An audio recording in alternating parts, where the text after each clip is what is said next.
안녕하세요. 다양한 대중문화 콘텐츠를 리뷰하는 남자 똥물리의 유튜버 머빈입니다. 이번 영상에서 리뷰할 작품은 2025년 10월 15일 개봉 한국 영화 중간계입니다. 네, 또 대단한 똥이 나왔다 라는 소문을 듣고 똥물리의 유튜버로서 출격을 했습니다. 그것이 똥물리의 역할이니까. 이 영화는 생성형 AI를 사용한 첫 국산 장편 영화라고 알려져 있습니다. 요즘 AI로 딸깍하고 만들어지는 영상들의 퀄리티가 장난 아니죠. AI는 정말 눈부신 속도로 발전하고 있고 앞으로 우리 삶에서 많은 것이 달라질 거라는 예상이 나오고 있습니다. 특히 가장 기대되는 효과는 산업 현장에서 노동력과 비용의 절감이겠죠. 특히 한국에서 영화 산업의 수익률이 너무 안 좋기 때문에 AI를 통한 제작비 절감으로 수익률 개선을 꾀해볼 수 있을 겁니다. 영화 중간계의 손익분기점은 20만 명이라고 합니다. 심지어 이 영화는 영화 관람 요금을 스스로 낮췄어요. 이 영화 예매를 하니까 8,000원이 결제가 되더라고요. 요금을 낮춘 이유는 상영 시간 때문입니다. 크레딧 포함해서 61분, 일반적인 장편 상업영화 상영 시간보다 훨씬 짧은 시간이죠. 생성형 AI와 함께 상영 시간에 따른 요금 조정까지 아주 색다른 시도를 하고 있는 영화입니다. 자, 그래서 이 영화를 보고 온 소감이 어떤가? 제가 시작부터 똥물리의 타령을 계속하고 있는데 이 영화는 똥은 아님 최소 똥막 카레 정도는 되는 것 같다. 그러니까 영화가 적당하게 구색을 갖추고 있어요. 그런데 이 적당함이 킹받습니다. 아니 차라리 진짜 질펀하게 싸지는 똥 같은 영화였다면 뭔 얼토당토하는 내용과 장면들이 나오는 그런 영화였다면 신나게 까기라도 했을 텐데 그냥 평범하게 노잼, 평범하게 만들다만 영화. 아니 영화가 지만 노잼이면 됐지 유튜버가 리뷰까지 노잼으로 하게 만드네? 그냥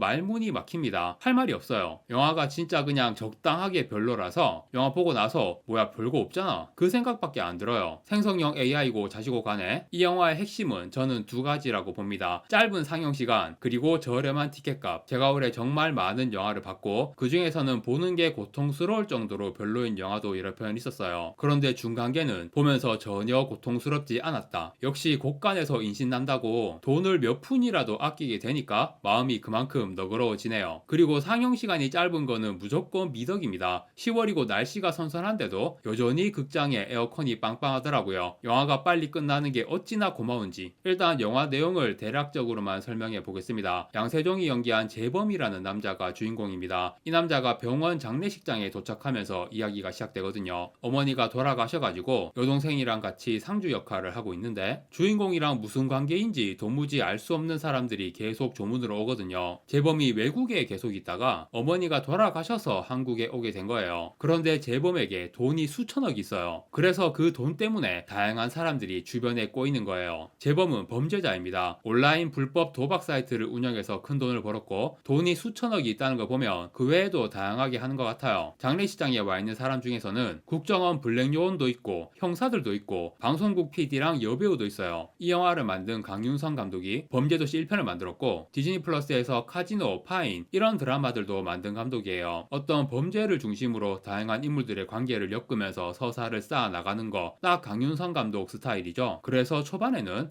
강윤성 감독 영화구나 하면서 보게 됩니다. 제가 앞에서 말한 구색을 갖추고 있다는 게 이런 거예요. 유명 배우들도 많이 나오고 초반에는 영화가 이상한 느낌이 그다지 없습니다. 그러다가 무슨 조폭 같은 애들이 와가지고 주인공을 납치해 가요. 납치해서 차 타고 도망치니까 국정원 요원이랑 형사랑 방송국 PD랑 여배우까지 이렇게 4명이 차 타고 쫓아가거든요. 얘네들도 주인공한테 뇌물을 받았던가 이런저런 일들로 얽혀 있어요. 방효린이 연기한 여배우 캐릭터만 뭔가 얼떨결에 엮이게 된 거고요. 그렇게 추격전 벌이다가 교통사고가 납니다. 도망치던 차도 사고가 나고 쫓아가던 차도 사고가 났어요. 그래서 타고 있던 사람들이 다 죽습니다. 죽어서 이 영혼들이 중간계라는 곳에 가는 거죠. 그냥 서울인데 사람이 없는 죽은 영혼들만 있는 그런 곳입니다. 그러니까 간츠나 아리스 인 보더랜드 그런 비슷한 컨셉이에요. 갑자기 하늘에서 빛이 내려오더니 그 빛 속에서 이상한 존재들이 등장합니다. 사람의 형체인데 얼굴은 동물, 그 동물이 시비지예요. 그러니까 각각 자기 띠에 해당하는 동물 얼굴한테 쫓기게 됩니다. 돼지 띠면 돼지 얼굴한테 쫓기는 거고 이 동물 얼굴들은 저승사자예요. 얘네한테 잡히면 손에서 동전 같은 걸 꺼내가지고 잡힌 영혼의 입안에 넣거든요. 그러면 온몸이 불타올라서 재가 되어 사라집니다. 그런데 불꽃의 색이 평범한 오렌지색 불꽃도 있고 파란색 불꽃도 있어요. 추측을 하자면 오렌지색 불꽃은 지옥으로 가는 거고 파란색 불꽃은 천국으로 가는 게 아닌가 싶어요. 아무튼 아무튼 주인공들은 일단 도망을 칩니다. 도망을 치다가 어떤 절에 들어가거든요. 절에 사천왕 조각상이 있잖아요. 그 사천왕들이 움직이기 시작하더니 주인공들이 쫓아온 저승사자들과 싸움을 합니다. 왜 싸우는지는 모름. 아무튼 사천왕이 이겼어요. 그래서 주인공들이 이제 안심하고 절 안에 들어가서 어떤 여자 스님을 만납니다. 그 스님한테 중간계와 저승사자에 대한 설명을 듣죠. 그런데 사천왕이 왜 저승사자랑 싸웠는지는 스님도 모른다고 합니다. 그게 제일 궁금한데 모른대요. 아무튼 중간계에서 저승사자한테 안 잡히고 도망치다 보면 환생할 기회도 있다는 거예요. 뭐 그런 얘기들을 듣고 있는데 저승사자의 왕이 있다고 합니다. 밖에 그 저승사자의 왕이 왔어요. 그런데 그 저승사자의 왕이 통아저씨입니다. 이 통아저씨가 나오는 장면이 그렇게 어이없고 황당한 느낌은 아니에요. 주성체 쿵푸허슬에서 최종 보스 하운사신 늘어난 난닝구 있고 후줄근한 모습으로 나오잖아요. 그런 비슷한 느낌입니다. 겉모습은 그런데 엄청 강한, 통아저씨도 엄청 강합니다. 사천왕을 다 박살내요. 그래서 주인공들이 또 도망치죠. 그러다가 광화문 세종대왕상 거기까지 와요. 그 근처에 있는 게 해태상인가? 아무튼 이번에는 걔네들이 움직여서 통아저씨랑 싸웁니다. 얘들은 사천왕보다 세요. 그래서 통아저씨가 변신을 합니다. 그러니까 디아블로가 사람 모습을 하고 있다가 마지막에 본 모습을 드러내는 것처럼 그렇게 막 변신해가지고 싸우는데 그 싸움의 여파로 막 번쩍번쩍 폭발하고 난리가 나고 주인공들이 그 여파에 쓸리면서 그 중에서 국정원 요원 변요한이 연기한 캐릭터거든요. 이 캐릭터가 현실에서는 죽어서 병원 침대에 눕혀져 있는 상태거든요. 갑자기 그 시체가 눈을 번쩍 뜨면서 되살아나는 거예요. 그런데 눈에서 막 불그스레한 빛이 나면서 뭔가 사악한 존재가 눈을 뜬 것 같은 그런 느낌으로 되살아납니다. 그러고는 To Be Continue 나오면서 영화가 끝나요. 이 영화 내용을 억지로 이해를 해보자면 아마 변요한 캐릭터가 어떤 특별한 존재인 것 같아요. 그래서 사천왕이나 해태상이 저승사자와 싸웠던 것 같고, 그런데 워낙에 영화 내용에서 이렇다 할 정보가 없어서 제대로 이해하는 건 불가능한 스토리입니다. 재미도 없고 이해도 안 되지만 그렇다고 말도 안 되는 장난 같은 그런 엉터리 스토리인 것도 아니에요. 이런 비슷한 내용이나 컨셉의 작품들이 있으니까. 그러니까 이 스토리 뒤에 그대로 이어가서 제작비 100억, 200억 들여서 정상적인 상업영화 한 편 만들 수 있는 스토리입니다. 그런 정도의 구색은 갖추고 있다. 하지만 최소한의 구색일 뿐 그렇게 만들어 봐야 재미는 없을 것이다. 그리고 이 영화는 그마저도 만들다 말았다는 거. 결국 이 영화에서 핵심은 생성형 AI잖아요. 생성형 AI로 뽑아낸 결과물도 중요하지만 그 결과물이 나오기까지 얼마나 비용을 절감했는가. 그게 핵심이라고 보거든요. 영화가 끝나고 크레딧을 유심히 봤는데 AI팀 인원이 많긴 해요. 그런데 일반 VFX 팀도 인원수가 꽤 되더라고요. 이 영화에 나오는 스케일 큰 액션 장면 전체를 모두 AI로 만든 건 아닐 테고 분명히 뭔가 어색한 부분들이 있었을 테니까 일반 VFX로 다듬는 작업도 했을 겁니다. 그러다 보니 계획한 것보다 제작비가 초과될 것 같다. 그래서 영화를 중간에 딱 끊어버린 게 아닌가. 그 이상 만들다가는 생성형 AI를 쓴 의미가 없을 정도의 버짓이 찍히기 때문에 저는 일단 그렇게 추측을 해봅니다. 그리고 AI로 만들어낸 스케일 큰 액션 장면들의 퀄리티가 중요하잖아요. 극장에서 돈 주고 보는 상업영화의 특수효과로 최저 수준은 통과한 느낌. 솔직히 말하자면 보면서 진짜 별 생각이 안 듭니다. 다만 그렇기 때문에 일단 써먹을 순 있겠다. AI를 상업영화에서 써먹는 게 가능은 하다. 그거를 확인한 결과물로서의 의미는 있다고 할 수 있겠네요. 전체적으로 이 영화는 뭐 당연한 얘기지만 그냥 AI 테스트용 영화라는 느낌이고요. 그런 테스트 영화인 것 치고는 적당히 구색은 갖추고 있고 저 개인적으로는 그 적당함이 킹받았다. 다만 요금이 싸고 상영시간도 짧아서 어느 정도 너그러워진 마음으로 봤기 때문에 크게 기분 나쁘거나 보면서 괴롭거나 그러지는 않았어요. 물론 재미는 전혀 없습니다. 똥은 아니고 똥막하래. 그렇게 결론을 내리면서 영화 중간계 리뷰는 마무리하겠습니다. 구독과 좋아요 부탁드립니다. 시청해주셔서 감사합니다.